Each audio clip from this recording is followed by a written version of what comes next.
Hey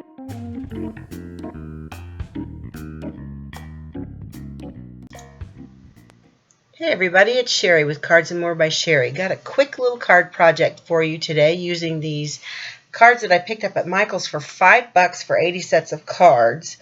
And we're going to use up some scraps of 140-pound cold pressed watercolor paper. We're going to doodle some flowers on those and then watercolor them with my Neo Color 2 crayons. I'm using the Copic multi-liner markers today because not only are they safe to use with your Copic markers, but they're also waterproof, so they work great on any kind of application where you're going to add water.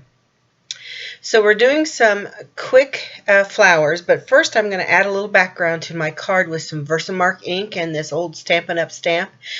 Using Versamark on colored cardstock gives you a great tone-on-tone look, and it's kind of going to break up all this pretty peachy orange that we have going on in the background here, which you can kind of see there.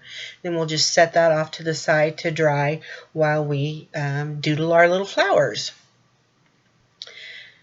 So I'm just doing some quick and easy little flowers, and you'll notice that I kind of go over all my lines 2 or 3 times, and that gives them that nice little sketchy look and gives you some space in between the lines where you can come back in like I'm doing here with a little bit finer tip marker and add some little hash marks, some dots, some little details to give it a little bit more interest. Here's one I'm doing that kind of is daisy-ish looking, and this is not rocket science. I'm not a trained artist.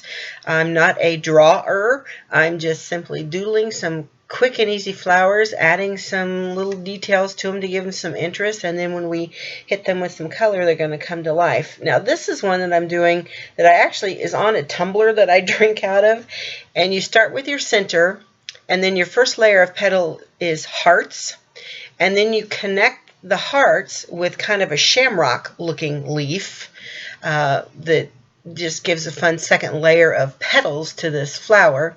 And then in between each of the hearts, I'm just going to draw a little stem with a dot on the top that sort of looks like stamens in the middle of flowers, just to, again, to give it a little bit more interest. So what I'm going to do is take the color direct off my Neo Color crayons with a wet paintbrush and go straight to the paper. I love watercolor because it's pretty darn forgiving if you're using it on watercolor paper.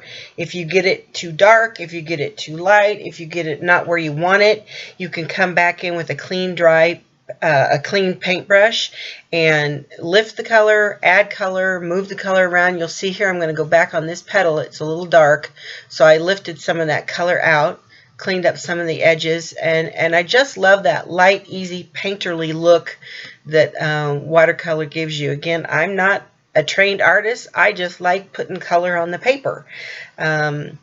And you'll see my color swatch here. I try to do this with every new product that I get as I go in and color swatch it on the kind of paper that I'm going to use it primarily on.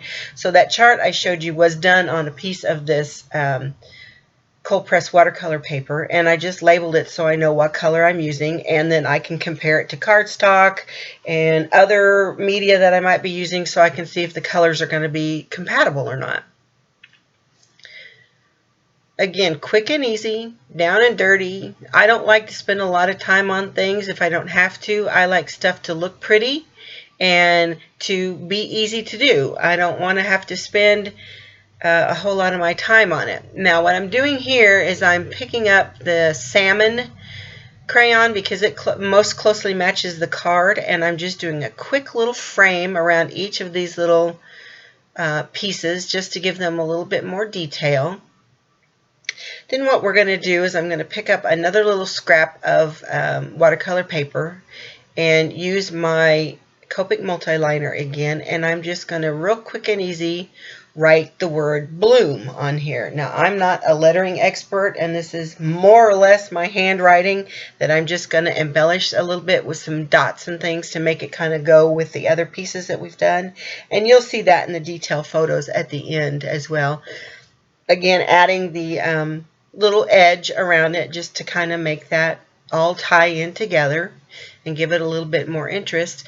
Then I'm just going to take them, lay them out on my card, and I'm going to attach them with some foam foam tape, foam dimensional tape, to kind of lift them up from the card and to give it a nice little 3D effect, I guess you could say. And this is just a great little way to use up some scraps, use what you have, not spend a lot of time, and come up with a great little card. This is great to have on hand to send somebody a little note. If you sell online, this is a great thing to include with your order. I wanted to also tell you that this is part of a video hop that there's 12 other artists participating in. All the details will be below in the description, so be sure you check on that and visit everyone. Thanks so much for coming by. I really appreciate it. I hope you'll like and subscribe, and I hope you have a fabulous day. Bye, guys.